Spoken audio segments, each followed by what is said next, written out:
But what is more important is that you recognize that self-interest within the context of other interests, so that there is a live and let live.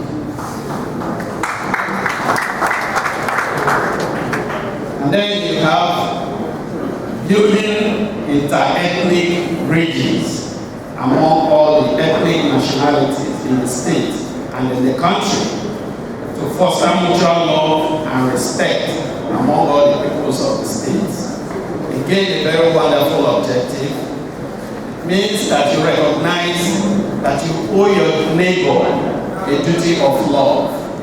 And as one of our religious leaders wrote, love is going to be the last word in human history. So you are well ahead because you're looking beyond the bend, which is the quality of great leadership.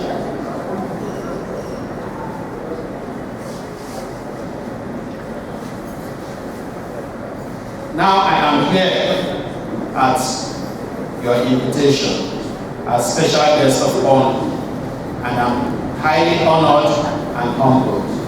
I want to thank you immensely for that.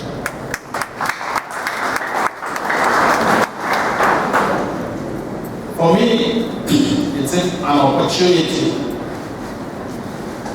to engage in a broad dialogue with a very critical and important stakeholder in Delta State project.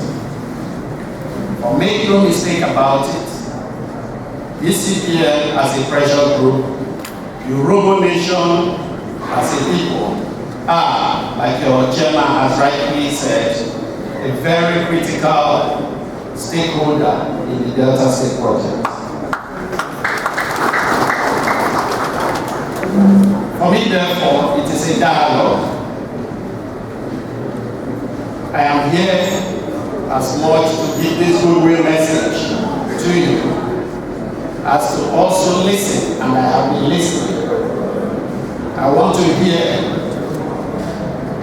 from you your hopes, your aspirations, and your fears, because those will enrich my own perspectives in this journey for a greater Delta State.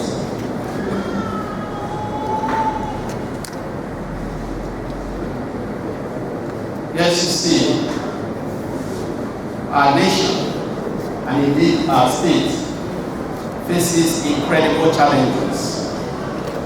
Challenges of development, challenges of peace, building peace, challenges of security, challenges of infrastructure.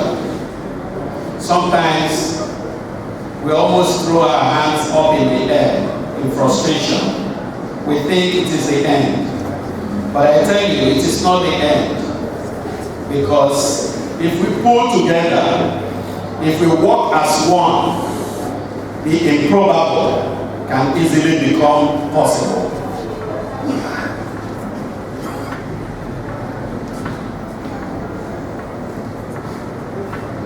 It was the late Martin Luther King that said that peace is not necessarily the absence of conflict, but the presence of justice. Meaning that the strongest foundation for peace is a sense of justice. When everybody gets what is due to him. It is when somebody feels that he has not got what is due to him that injustice greets him. And they feel that you have to find another way to settle that quarrel begins. And I see in your movement a progressive mind, a mind that recognizes our diversity, a mind that is prepared for accommodation, a mind that is prepared for what it takes to build a just and fair society. And I commend you for that.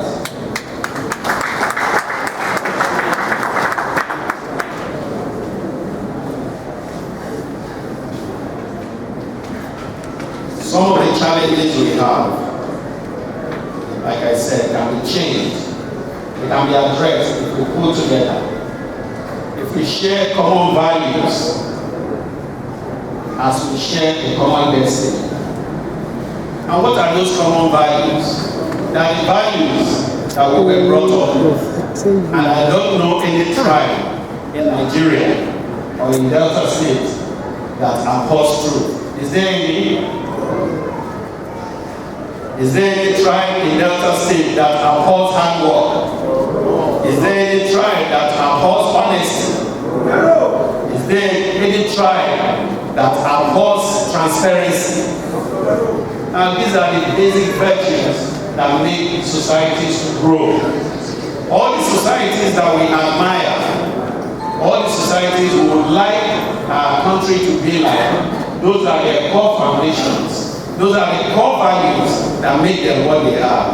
Without those values, those societies will just be no more than animal kingdoms. And for a long time, when we throw away those values, the tendency is for us to begin to advance towards the animal kingdom. And God forbid that we should become like animals.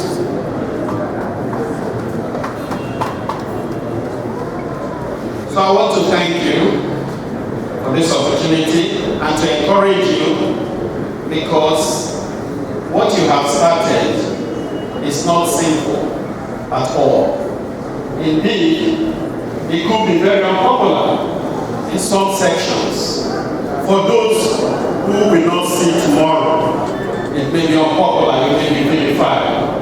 But that's the hallmark of great leadership, to see across the bend, to see what others cannot see. So that when you get across the bend, they say, my leader saw it yesterday. So you become Nostradamus.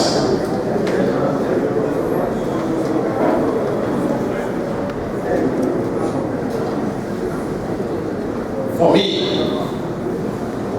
this is a learning process. It is a great tutorial. I was born 48 years ago in Uvwie, and Delta South local government area, Delta North Senatorial District. I went to primary school in Uvwie, a very rural community. And from there, I proceeded to Federal Government College in Uvwie, where young Nigerians were brought together to be trained on the values of Nigeria's multi-diversity, multi-ethnic diversity. And we were taught that our diversities, our ethnic diversity, our cultural differences are merely limitless opportunities for development and not limiting factors of development. And I want us to build on that. And then, in my growing up years, I've continued to live by those ideals. And more importantly, I've been a great beneficiary of favors bestowed on me by people of other ethnic nationalities. In 1999,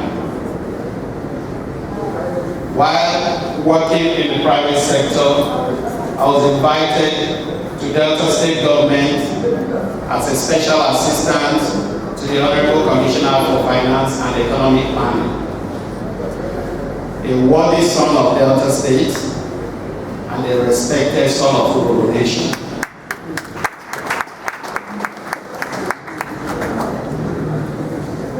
And he has been my mentor since.